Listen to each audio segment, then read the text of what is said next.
Last day cricket की अगर हम बात करें तो अपने आखिरी पड़ाव पर कहीं ना कहीं हम पहुंच चुके हैं और लास्ट क्वेश्चन जो है वो अब बारी आ गई है पिक करने की। और इसके साथ ही आग क्रिकेट का हमारा इस बार का सेशन पूरा कंप्लीट होता है और देखेंगे कि अगली बार आग क्रिकेट कब रख सकते हैं, जब भी कहीं ना कहीं फ्री स्पेयर टाइम मिलेगा। उस लिहाज से अगर हम देखें तो हमने अब तक पार्ट 1 पार्ट 2 में लगभग 50 से ऊपर क्वेश्चन के आंसर्स दिए, जो जाकर आपने सुने होंगे, और नहीं सुने तो प्लीज़ जाकर आपसे रिक्वेस्ट है एक बार जरूर सुनिए। बहुत इंटरेस्टिंग क्वेश्चन है। शायद इस वक्त आपके माइंड में कोई क्वेश्चन चल रहा हो, क्या पता वो आपने सोचा होगा कि ये क्वेश्चन पूछना था लेकिन रह गया, वो आप जाकर देखिए, क्या पता किसी और ने वो क्वेश्चन पूछ लिया हो, आंसर में दे दिया हो। इसीलिए एक बार जाकर जरूर चेक करिए। और उसके बाद 2 डेडिकेटेड वीडियोस हमने और डाले हुए हैं जो क्वेश्चंस पूछे गए थे हमसे कि नेपाल क्रिकेट का इंपैक्ट जो है वो वर्ल्ड क्रिकेट में इस वक्त की लिहाज से देखें तो किस तरीके का रहा है। तो उसके ऊपर वीडियो हमने कल बनाया था, उसका भी आंसर दिया, कल जाकर जरूर सुनिए। और आज अब एक और लास्ट क्वेश्चन की बात करें तो वो है विज्ञान खड़का। जी हाँ, विज्ञान खड़का जो है इन्होंने एक बहुत ही बेहतरीन क्वेश्चन पूछा। सबसे पहले तो आपको क्वेश्चन की दाद देनी होगी, बहुत ही शानदार क्वेश्चन पूछा है, बहुत यूनिक चीज़ें रखी हैं, बहुत फैक्ट बोला है इन्होंने अपने इस कमेंट में, जो कि आपकी स्क्रीन पर इस वक्त नजर आ रहा है। इन्होंने सिंपल सी बात कही कि बहुत खुशी होती है ये देखकर, ये एज अ प्राउड फील होता है कि जो एशियन टीम्स हैं वो काफ़ी बेहतर कर रही हैं, अच्छी कर रही हैं। और हमने कुछ इंसिडेंट्स ऐसे होते हैं जिसको देखकर लगता है कि हाँ एशियन जो है वो काफ़ी बेहतर कर रहा है। लेकिन उन्होंने एक चीज़ यहाँ पर और जोड़ी, ये बहुत अच्छी बात लगी हमें। इन्होंने ये चीज़ जोड़ी कि अगर आप बड़ी पिक्चर पर देखेंगे तो 10-15 साल पहले और अभी के में फिर भी कुछ खास फर्क हमें नजर नहीं आता। एशियड वर्सेस फुल मेंबर्स की बात करें, अब आप में से कुछ लोग सोच रहे होंगे क्या बात है, ये क्या लफ्ज़ लिखा है, क्या फर्क नजर आता है, बहुत कुछ चेंज हो गया है। बात करेंगे आपको, हमने ऐसे ही नहीं कहा है कि जो विज्ञान भाई इनका जो क्वेश्चन है उसमें काफ़ी दम है।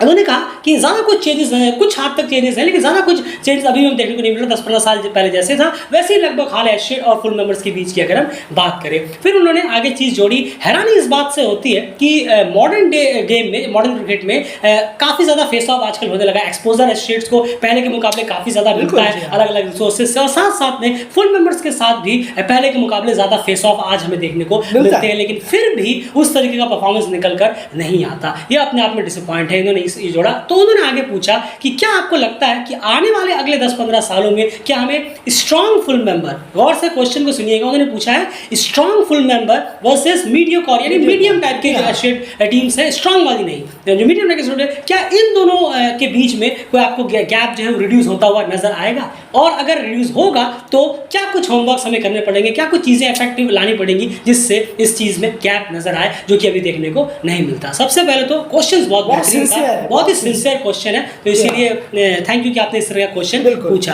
अब इसकी हम आंसर देने की कोशिश करते हैं। अब देखिए इसमें बात ये क्या है कि क्यों इस क्वेश्चन में काफ़ी ज़्यादा फैक्ट नजर आता है। आपके सामने हम ये चीज़ प्रेजेंट करते हैं कि इन्होंने जो चीज़ पूछी है स्ट्रॉन्ग फुल मेंबर साइड की इन्होंने बात की है, तो स्ट्रॉन्ग फुल मेंबर यानी हमने टॉप 6 को यहाँ पिक कर लिया। तो इसमें ओडीआई रैंकिंग में टॉप 6 टीमें हैं वर्ल्ड में, उनको हमने यहाँ पिक किया। तो टॉप 6 जो स्ट्रॉन्गेस्ट ओडीआई साइड्स हैं वर्सेज मीडियम एशियन टीम से, अगर हम ओवरऑल एशियन टीम से बात करें, उन्होंने तो मीडियम की बात की है, हम तो फिर भी ओवरऑल एशियन के यहाँ डाल रहे हैं। तो उनको उनके बीच में जब ओडीआईज हुए हैं, top 6 strongest ODI teams full members की वर्सेस एसोसिएट टीम्स, उनके बीच में जब मैचेस हुए हैं ओडीआई में, तो हाल कैसा रहा है? ये बहुत ही ज़्यादा क्वेश्चन दर्दनाक आप कह सकते हैं कि सोचने लायक है कि हाल जो है वो बहुत ही ज़्यादा एक साइडेड रहा है आज के दौर में, इतने मॉडर्न क्रिकेट में आने के बावजूद भी। इसलिए उनका क्वेश्चन बहुत ज़्यादा वैलिड नजर आता है। बिल्कुल, बहुत हॉरिबल रिजल्ट्स हैं। अगर हम देखें यहाँ पर, अगर आप जैसा स्क्रीन में देख पा रहे हैं, जी हाँ, इंग्लैंड को अगर आप देखेंगे, इंग्लैंड ने अब तक 27 बार एसोसिएट टीम से खेला है ओडीआई, जिसमें कि 2 जीत उन्हें मिली है।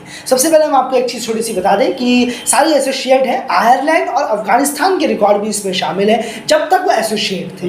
जी हाँ, जब तक वो एसोसिएट थे तब तक उनके रिकॉर्ड भी इसमें शामिल है। तो अब वापस आते हैं इंग्लैंड की, अगर हम बात करें, इंग्लैंड ने 27 बार ओडीआई खेला है एसोसिएट से, 2 में उन्हें सिर्फ हार मिली है, एक स्कॉटलैंड से और एक आयरलैंड से जब वो एसोसिएट हुआ करते थे। बस ये 2 टाइम वो हारे हैं 27 में से। वहीं इंडिया की बात करें तो इंडिया 25 बार में से सिर्फ 2 बार हारा है। जी हाँ, और दोनों बार वो केन्या से हारा है, और केन्या जो कि बहुत स्ट्रॉन्ग टीम हुआ करती थी उनसे 2 बार वो हारे हैं 25 टाइम में से। वहीं पाकिस्तान की बात करें तो पाकिस्तान ने 33 टाइम मैच खेले हैं एसोसिएट से ओडीआई, बहुत बार खेले हैं, लेकिन सिर्फ एक मैच में उन्हें हार मिली है, वो भी आयरलैंड से जब वो एसोसिएट हुआ करते थे। वहीं न्यूजीलैंड की अगर हम देखें तो न्यूजीलैंड ने 20 बार अब तक एसोसिएट के साथ खेला है, एक बार भी उन्हें हार नहीं मिली है, 0-0 यहाँ रिकॉर्ड है। वहीं साउथ अफ्रीका की बात करें, 26 26 बार 26 टाइम्स वो एसोसिएट के खिलाफ भिड़े हैं ओडीआई में, उन्हें भी कोई हार नहीं मिली है, एक हार तक नहीं है। ऑस्ट्रेलिया की बात करें 33 ओडीआई उन्होंने खेले हैं अब तक एसोसिएट्स के खिलाफ, एक में भी हार नहीं है। हॉरेबल रिजल्ट यहाँ पर आते हैं नज़र जब हम टॉप 6 फुल मेंबर्स की बात करते हैं एसोसिएट के खिलाफ। अगर ओवरऑल पिक्चर देखेंगे आप, सब मिला दें, अगर टॉप 6 ने जितने मैचेस खेले हैं एसोसिएट के खिलाफ तो 154 हो जाते हैं मैच, और जीत है सिर्फ एक मुट्ठी को खोलिए तो कितनी होती है, 5 जीत है और ये ख़त्म हो जाती है। यही कहानी है एसोसिएट की फुल मेंबर्स के खिलाफ ओडीआई में, हिस्ट्री में, ना कि कुछ सालों में। बिल्कुल, जो हम स्ट्रॉन्ग फुल मेंबर्स की यहाँ बात कर रहे हैं, टॉप 6 फुल मेंबर्स की, तो देखिए ये उन्होंने अपने क्वेश्चन में डाला था, इसलिए हमने स्टैट्स आपके सामने रखा कि गैप आप देखिए कितना वाइड गैप है। बहुत यही चीज़ वो अपने क्वेश्चन में कहने की कोशिश कर रहे हैं। मुझे लगता है, हमें ये लगा ही था कि बहुत सारे लोग शायद ये लगेगा नहीं गैप बहुत कम वगैरह हो गया है वगैरह, सबको यही लगता है क्योंकि वो T20 को नाप के चलते हैं शायद इसीलिए। लेकिन गैप अगर आपको नापना है कि दोनों के बीच में कितना गैप रह गया तो लॉन्गर फॉर्मेट से पता चलता है, T20 से नहीं। तो ये उनका बहुत वैलिड क्वेश्चन था, इसीलिए आप देखिए 154 मरतबा में से सिर्फ 5 बार एसोसिएट को जीत यहाँ पर मिली है। ये गैप है जो कि बहुत ज्यादा वाइड हो जाता है। Strong full members versus associate, complete associate की हम यहाँ बात कर रहे हैं। अब उन्होंने आगे एक और क्वेश्चन यहाँ पर डाला हुआ था कि इस चीज को क्या चीजें करनी चाहिए हमें एज अ होमवर्क, क्या चीजें हमें बेहतर करनी चाहिए इस गैप को थोड़ा सा रिड्यूस कर पाए, क्या हम अगले 10 से 15 साल में ये गैप होता हुआ कम होता हुआ देखेंगे। तो डेफिनेटली आंसर हमारा ये होगा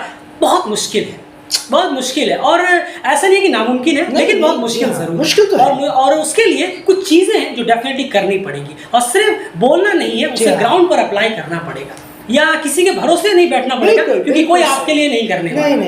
ये दौर ऐसा है, हम मॉडर्न क्रिकेट की बात कर रहे हैं, ये दौर ऐसा आ गया है कि आप कोई सोचेंगे कि पहले की तरह एक हेल्पिंग हैंड कोई आ जाएगा, अब वो नहीं होता। बिल्कुल, आपको अपना सब कुछ खुद ही करना पड़ेगा। ये पहले भी होता था, खैर अब भी आपको अपना सब कुछ खुद ही करना पड़ेगा। आप ये सोचेंगे किसी को बोल देंगे प्लीज हमारी हेल्प कीजिए, जैसे नीदरलैंड्स ने कहीं ना कहीं कहा कि आप मैच के लिए, अब देखिए 9 तारीख को क्वालिफायर खत्म होता है, उसको 10 तारीख को नीदरलैंड के कोच का बैन आया था, और 1 महीना होने को आ गया, अभी तक कुछ पता नहीं कि कोई बैलेटर सीरीज नहीं, कुछ नहीं, कोई स्पॉन्सर्स भी, कुछ भी नहीं। तो ये अब ये सोच छोड़ दीजिए कि लोग आपके पास आएंगे, आपके हेल्प चाहिए, लो हेल्प ले लो, वो नहीं, आपको खुद ही करना पड़ेगा। लेकिन करना क्या पड़ेगा, तो सबसे पहले कुछ पॉइंट्स यहाँ पर आ जाते हैं। सबसे पहले यहाँ पॉइंट की बात करें तो देखिए इस चीज़ को जो पाटने का, विज्ञान भाई हमको स्पेसिफिकली आपसे हम कह रहे हैं, इस चीज़ को पाटने का जो एक ही तरीका है वो है खुद फुल मेंबर से भिड़ना। बिल्कुल सर, आप एसोसिएट वर्सेस एसोसिएट खेलकर फुल मेंबर्स के खिलाफ की तैयारी नहीं कर सकते। आप एसोसिएट वर्सेस और लो रैंक की टीम के खिलाफ खेलकर, या फिर अपने ही घरों में खेलकर आप फुल मेंबर्स के खिलाफ लगातार उन्हें हराने की बात कर रहे हैं, आप गैप रिड्यूस करने की, वो आप नहीं कर सकते। उनको हराने के लिए आपको उनका ही सामना लगातार करना पड़ेगा। अब आप सोच रहे होंगे कि आजकल क्रिकेट में तो खैर फिर भी काफी सामना होता है, लेकिन वो क्वालिफायर्स में सामना होता है जरूर। आप कभी ये देखिए कि बाकी 2-3 साल आखिर वो एसोसिएट टीम्स कर क्या रही है, वही घूम फिर के अपने क्रिकेट वर्ल्ड कप लीग 2 या बायलैटरल सीरीज या ये या वो, या फिर खुद के यूरोप रीजनल क्वालिफायर या ये क्वालिफायर या वो क्वालिफायर, खैर 50 ओवर की बात कर रहे हैं, T20 की नहीं, तो अपने ही रीजन्स में ज़्यादा खेलते हुए नजर आते हैं। लेकिन जैसे ही वो फिर बड़े लेवल पर जाएंगे तो डेफिनेटली उन्हें दिक्कत यहाँ पर होनी चाहिए, तो आपको फुल मेंबर्स के खिलाफ खेलना पड़ेगा। इसका एक बहुत प्रॉपर एग्जांपल है जो आपने भी, आप अभी डिस्कशन और आप कर रहे थे कि नीदरलैंड्स और स्कॉटलैंड जो है वो कैसे रिजल्ट ला पाए इतना बेहतर, कि उन्होंने ये चीज़ को अप्लाई किया जो बाकी टीम्स अप्लाई करें, तो डेफिनेटली ये गैप जरूर रिड्यूस होगा। नहीं जरूर, देखिए फुल मेंबर्स के बिना तो खैर कोई चारा नहीं है। अगर आप देखेंगे नीदरलैंड्स को, तो नीदरलैंड्स को सुपर लीग मिला,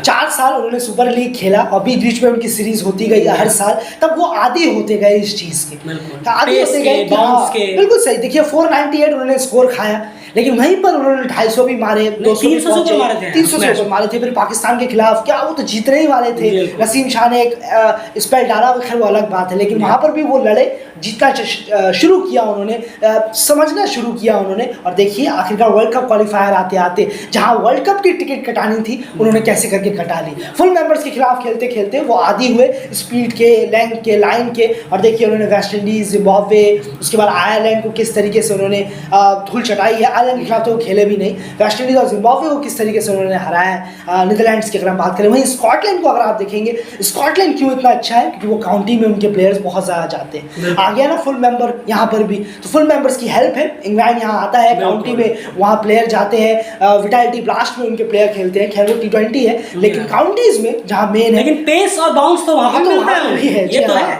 जरूर है। और वहाँ पर जाते हैं तो वहाँ पर वो क्रिकेट खेलते हैं, 3 से 4 प्लेयर हर साल अलग वहाँ जाते रहते हैं, वहाँ पर जाकर अपना 1.5 महीना 2 महीना बिताते हैं। तो ये चीज़ आप गौर करिएगा, और ये चीज़ मैं इसमें इंक्लूड करूंगा। बाकी 6 टीमों को देखिए क्या वो ऐसा करते हैं और उनका परफॉर्मेंस देखिए। बिल्कुल सही कहा आपने। तो ये अपने आप में एक सोचने पर मजबूर करती हैं चीज़ें कि आप रेगुलरिटी लाएंगे हर साल में, कम से कम एक बार ही कम से कम सही कि आप सीरीज खेलने के आदी बने, लेकिन उसके साथ कुछ और है जो आप जोड़िएगा जरूर। पर एक साल में एक सीरीज तो फुल मेंबर से होनी चाहिए। फुल मेंबर से बिना लड़े खाली ये सोचेंगे कि वर्ल्ड कप क्वालिफायर आएगा 4 साल में एक बार, वहाँ भिड़ेंगे वहाँ करेंगे, तो ये मुश्किल है। ये गैप कभी हमेशा ऐसे ही बढ़ता चला जाए। बिल्कुल, तो यानी क्लियर है कि अगर आपको जिनकी कार्ड ढूंढनी है तो कार्ड ढूंढने के लिए उन्हीं से आपको भिड़ना पड़ेगा। अब ये बात है, आप सोच रहे होंगे एक बार साल में एक बार फुल मेंबर से खेलकर कौन सी तैयारी हो जाएगी, ये भी आपके माइंड में बिल्कुल चल रहा होगा। बिल्कुल सही है, ये बिल्कुल डेफिनेटली। आप साल में 1-3 मैच की सीरीज खेलेंगे किसी फुल मेंबर से तो होगी तैयारी,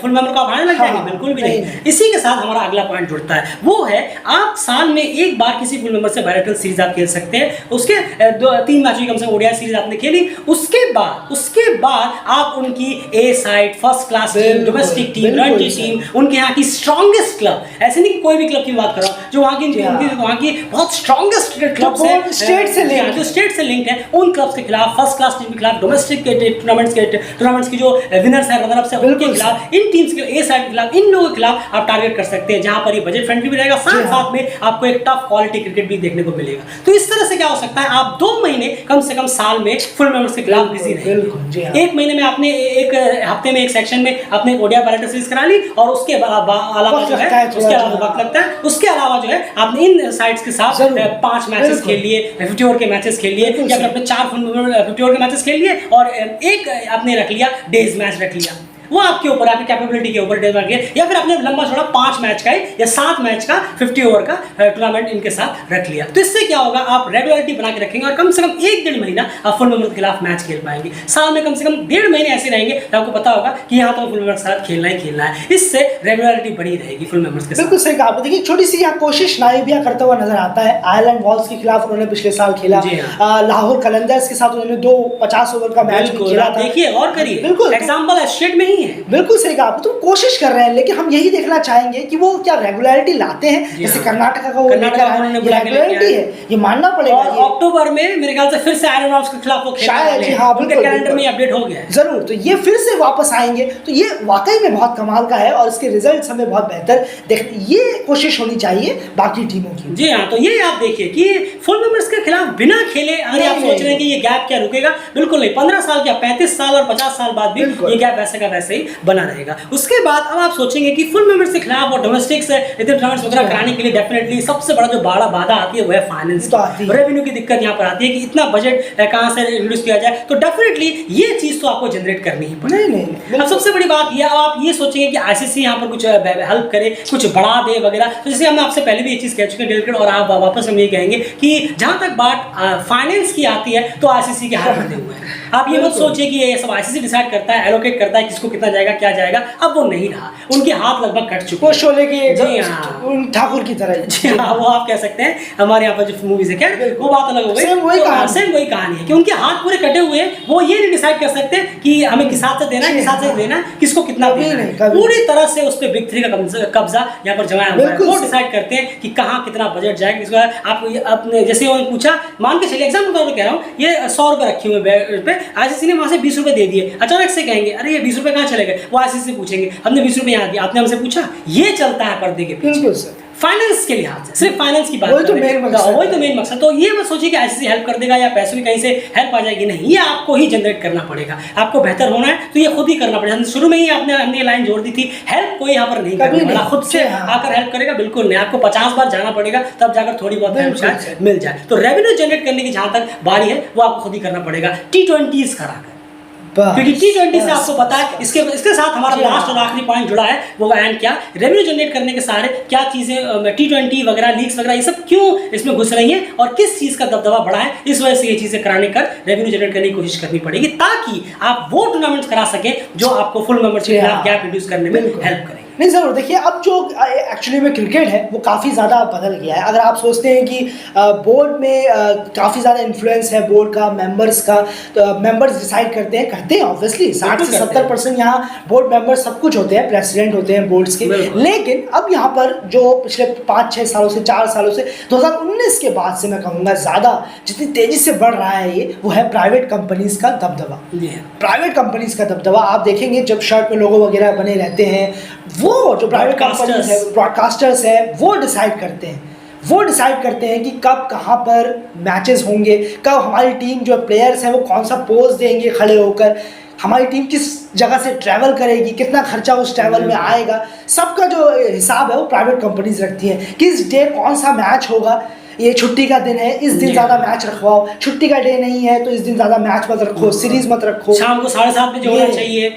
आजकल आप देखते हैं, आजकल डे में ओडीआई मैचेस ही नहीं होते हैं। आपने भी सोचा ये क्यों हुआ है? क्यों? रेवेन्यू जनरेट करने के लिए। ब्रॉडकास्टर्स कहते हैं हम दिन में नहीं दिखाएंगे, तो फिर वो कहते हैं ठीक है यार हम 2:30 बजे से कर लेते हैं ओडीआई, और T20 आए तो 7 बजे से कर देते हैं। बिल्कुल सही कहा आपने। और ये अभी कुछ टाइम पहले ही रोहित शर्मा ने भी कहा था कि ब्रॉडकास्टर्स के लिए यहाँ पर हम कुछ नहीं करते, जो हमें सही लगता है, हमें ठीक लगता है, वो बेहतर डिसीजंस लेते हैं। रोहित शर्मा ने भी एक बहुत बड़ा एम मारा था, ताना 4-5 महीने पहले, बिल्कुल ब्रॉडकास्टर्स के ऊपर, कि उनके लिए यहाँ पर तमाशा नहीं होता है टीम में या डिसीजंस नहीं लिए जाते हैं, जबकि ब्रॉडकास्टर्स का बहुत बड़ा हाथ सच में है, प्राइवेट कंपनीज का बहुत बड़ा हाथ है। तो एक ये चीज़ है जो गैप को बहुत बढ़ा रही है, सॉरी टू से, पर हाँ ये बढ़ा रही है। फुल मेंबर्स के पास जिस तरीके के प्राइवेट कंपनीज जुड़ी हुई हैं वो ख़त्म है, मतलब आप कहेंगे उनके टर्नओवर्स जो है साल के वो आसमान छू रहे हैं, और जो एसोसिएट जो टीमें हैं वहाँ तक वो जो बड़ी बड़ी कंपनीज है वो हाथ नहीं देना चाहती।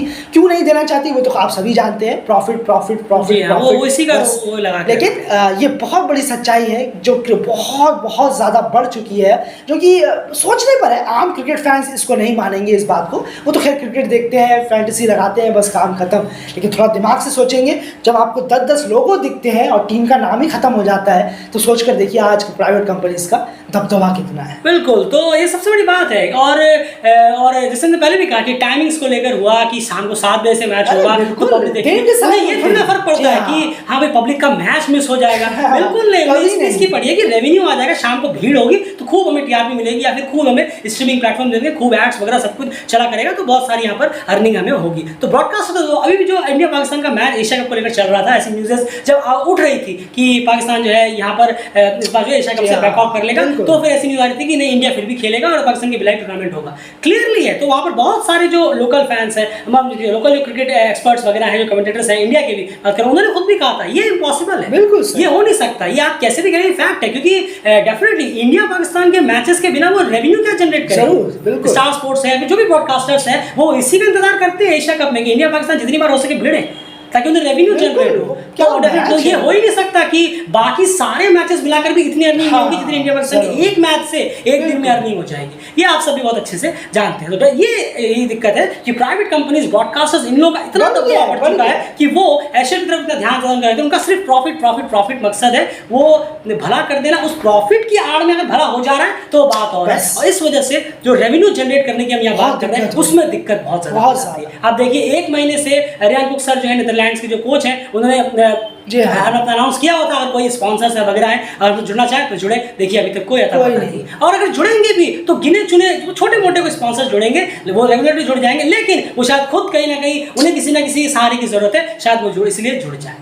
और अगर कोई बड़ा जुड़ गया तो डेफिनेटली एक अपने आप में बहुत बड़ी बात होगी, ये कह सकते हैं कि हाँ बहुत बड़ी हेल्प हो जाएगी। तो ये ओवरऑल बेसिक चीज़ है जो इस गैप को रिड्यूस करने में काम है। जैसे आपने पूछा क्या ये हमें गैप रिड्यूस होता हुआ दिखेगा, तो ये सबसे बड़े बाधा है और यही सबसे बड़े रीजंस भी है जिनकी वजह से आप इस गैप को रिड्यूस कर सकते हैं। उम्मीद है कि आपको हमारे आंसर जो है वो पसंद आए होंगे और इसी के साथ आग क्रिकेट हमारा यहाँ पे कंप्लीट होता है इस बार का। सारे क्वेश्चन हमने बहुत ही बखूबी आंसर्स देने की कोशिश की है। अपनी राय आप कमेंट बॉक्स में जरूर रखिएगा। सीधी सी बात है, 100 बातों की एक बात, फुल मेंबर्स को हराने के लिए उनके खिलाफ खेले बिना ये कभी भी नहीं हो पाएगा। अगर हम देखें, और उनके खिलाफ ये मतलब नहीं कि ऑस्ट्रेलिया से, इंडिया से धार सीरीज खेलते हो, बिल्कुल नहीं। ये बहुत सारी एशियाई टीमों की प्रॉब्लम है। ये वो सोचते हैं कि इंडिया से बायलैटरल सीरीज, ऑस्ट्रेलिया से बायलैटरल सीरीज, न्यूजीलैंड से, पाकिस्तान से, बांग्लादेश से, साउथ अफ्रीका से बायलैटरल सीरीज, वो कोई अहमियत ही नहीं समझते कि डोमेस्टिक ए साइड फर्स्ट क्लास टीम, इन लोगों की भी कोई अहमियत होती है। इनके खिलाफ खेल खेल भी आप बहुत स्ट्रांग हो सकते हैं, लेकिन पता ही नहीं, 2-3 टीमों को ये समझ है, बाकी तो ये चीज समझ ही नहीं पा रहे। नायमिया इस चीज को जरूर समझ रहा है और अभी शायद आपको एहसास ना हो, लेकिन नायमिया धीरे धीरे इस चीज पे बहुत बेहतर होता चला जा सकता है। फिलहाल इस वीडियो में इतना है।